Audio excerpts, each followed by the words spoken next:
Everybody, Rosh.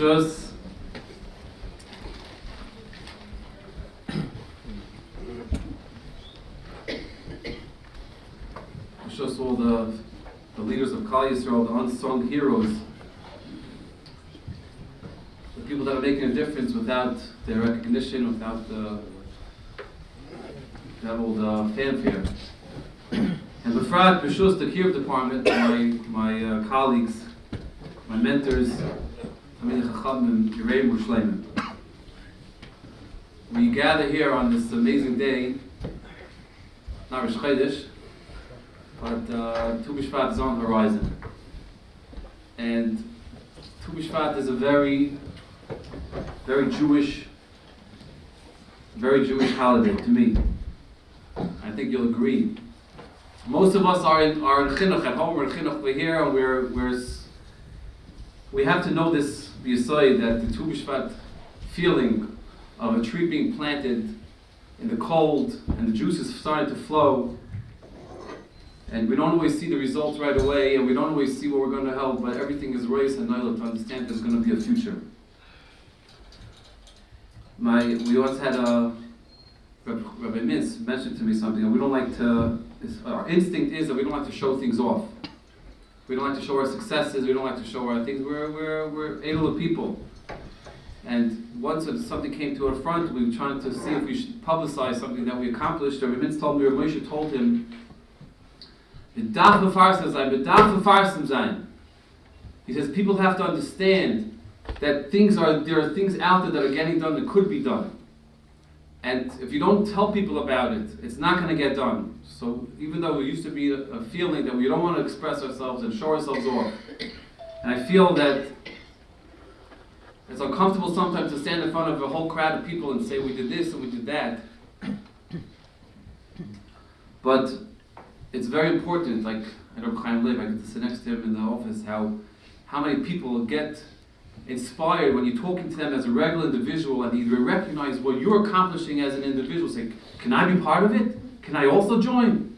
How many Torah mates get signed up just because they see your energy and your feeling? So that brings us here today. We know that we say Moshe and Aaron shavim him. Moshe and Aaron, this parasha we speak about is brought down that they were equal. Aaron and Moshe are equal. How can they be equal? And everyone understands. I know Rabbi Louis just said over a remarkable chizuk that he said over to somebody. He said a woman thought she was going to have this chus to raise a child and she was not able to. And Rabbi Louis was giving her chizuk, and he says our report cards are not marked the way the world marks report cards. Our report cards are marked by effort. Because Baruch Hu looks at what you're trying to accomplish.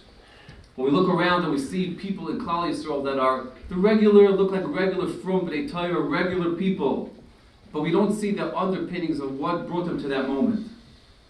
And it's almost unfair that they don't get the recognition and understanding of how much Mesiras Nefesh they got to their point. Today we have the zchus of having amongst us one of the superstars that have come under our watch, Ben, who's with us here today. We thank him for joining us, making the trip out here. This story, as I'll tell you, will relate to you, started, I believe, like 12 years ago. I was in the IMD Mashpia, and he came in there from, what's it called, Wilkes-Barre? Kingston. A lot of good saplings came from Chaim Mintz, came from very close by there, and has come such a long journey. And we're thrilled to have you share with us today. Without further ado, we'd like to ask Ben to share a few words with us.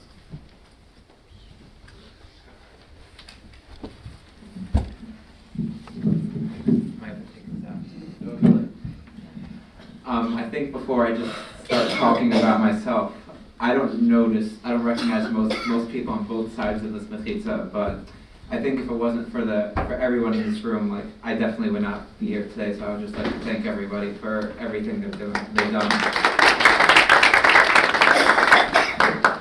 So I guess my story starts. I was just a regular kid, lived in New York. Then my parents decided to move to this place called Kingston, Pennsylvania, next to Scranton.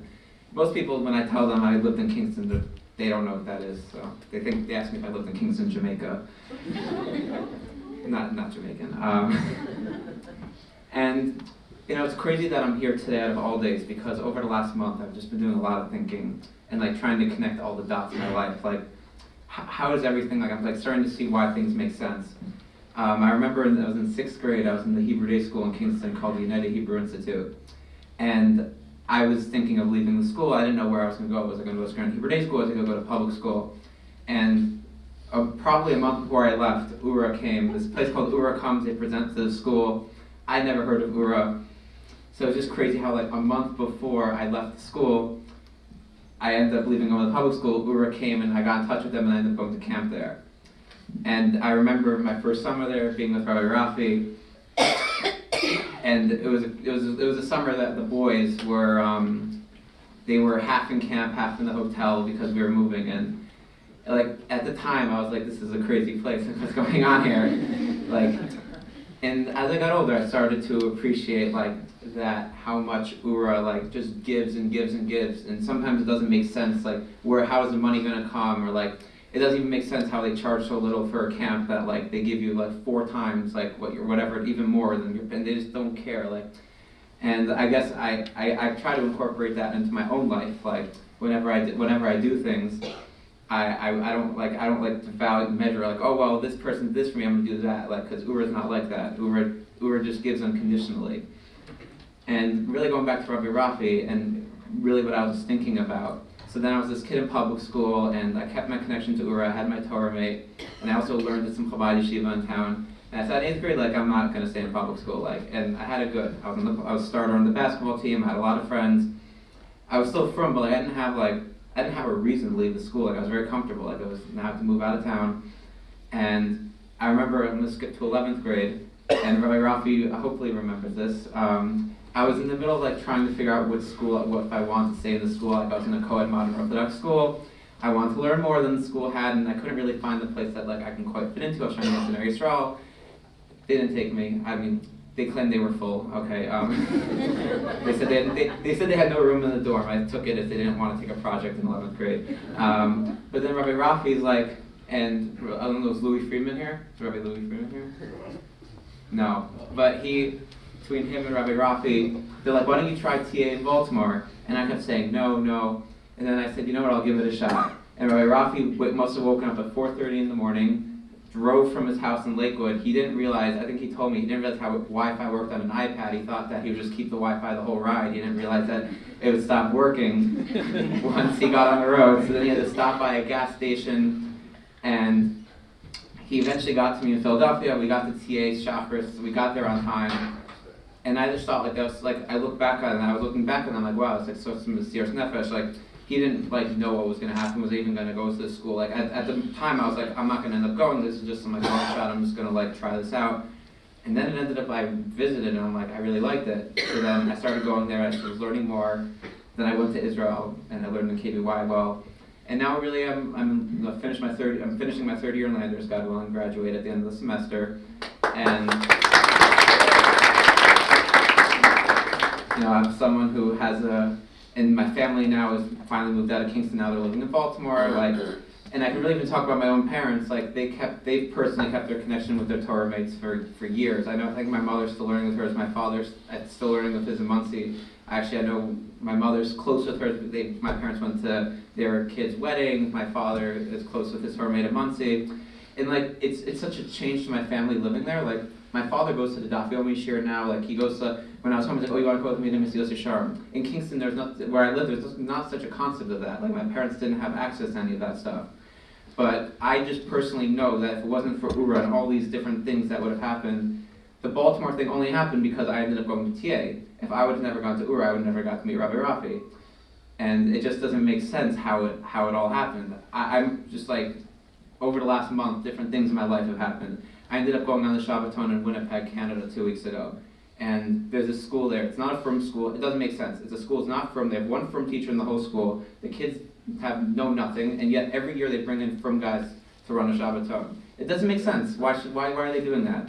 And there's a kid there, actually several kids there I like really connected with, and I felt like because of my own background and like help with URA that I was able to like actually talk to them. like one of the kids asked, there was like a panel of all the staff sitting in the front, and one of them said, if you guys didn't grow up in New York, if you would have grown up in Winnipeg, Canada, would you still be or would you still be religious? And I stood up and said, I didn't really grow up in New York. I mean, I lived there for a couple of years, but it was definitely because of this, like, having this connection with Ura, and I had different Torah mates over the years. But I really think it's just the giving aspect, and like giving unconditionally. And personally, for me, like I know, like I learned the way I do, and also for all the years that Ura gave my parents like money, like tuition money. Yeah, Hashem would have made it work anyways, because that's how I find that like if you have a will, there's a way. Like Hashem will make things work. But Ura's been the way for me, and it's probably been the way for thousands of kids in America. Probably even people who are just regular who don't have enough money to come to Ura, and Ura's just like, yeah, no problem, like we'll help you out.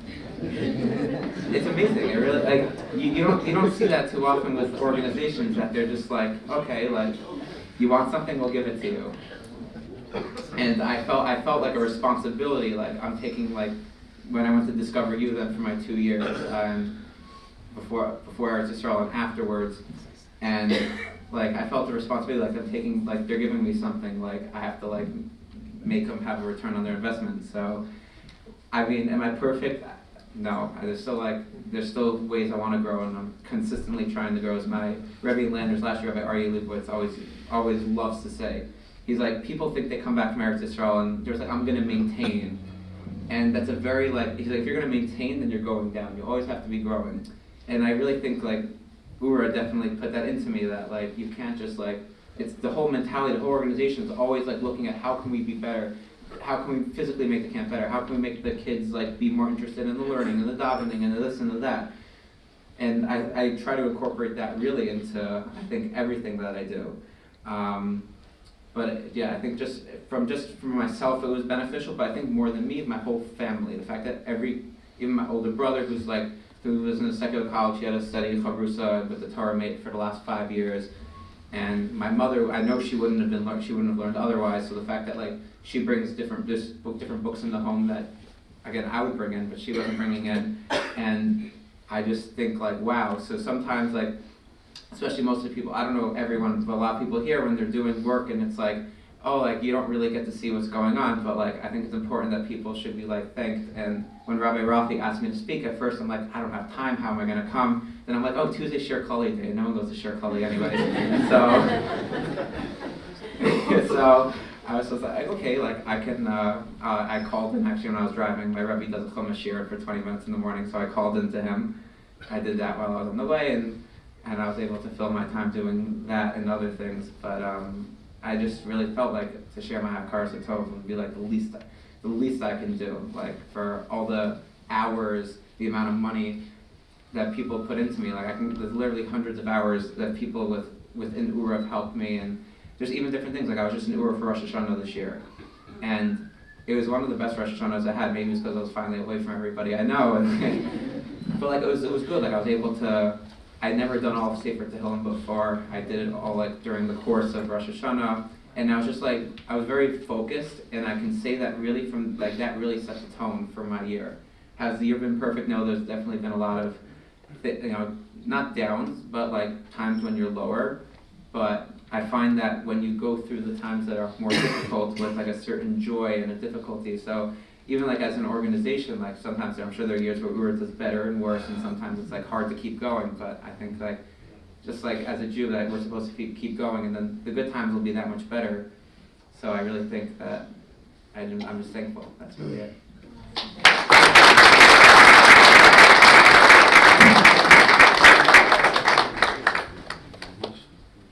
Okay, thank you very much, Ben. And just as you're speaking, I remember on the phone with your father, the nicest guy in the world. And we were talking about going there, just always like, we're finally finishing up. He's like, Rabbi, why are we doing this? And but he followed through, and you could see clearly that in this genetics of Klal Yisrael lies the understanding and the Mesiras Nefesh to send our children away. We feel that that's going to be the right thing. And Baruch Hashem, we have Jacob, his brother is now steiging in Eretz Yisrael, and to discover you, just came back. And so Baruch Hashem.